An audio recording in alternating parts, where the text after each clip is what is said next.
que é un gran reto, a día de hoxe sigue sendo, pero bueno, hai que decir que normalmente o cuidado casi sempre recae na muller, aínda que houbo bastantes avances, moitos. A ver, para as mulleres o temos complicado, a verdad.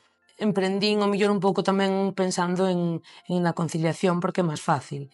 Eu ao final, se son dueña do meu negocio, pois ao final podo un pouco marcar os meus tempos de traballo, os meus horarios, intentar que o público se adapte aos horarios nos que eu poida traballar. Bueno, pues con mucha paciencia. Yo creo que hay que luchar, hay que trabajar mucho y eso al final quien creo que que trabaja más es el autónomo, porque bueno, pues un empleado siempre puede pedir un permiso, tiene un respaldo que no tenemos nosotros. Pois por hoxe non me vin nunca nesa tesitura, pero bueno, sí que considero que é algo moi complicado, ou sería algo pois moi complicado.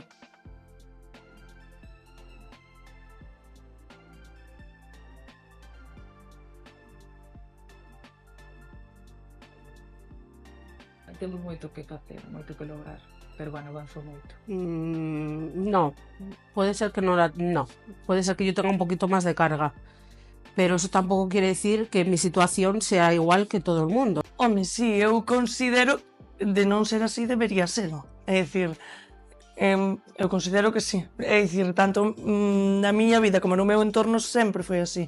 É dicir, entonces non o concibo tampouco de outra maneira.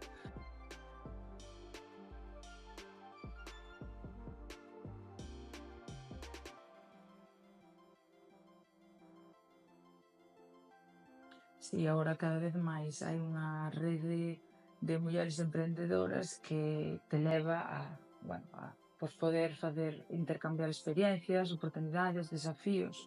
Sí, eu creo que sí. Ahora máis que ao mellor antes, non?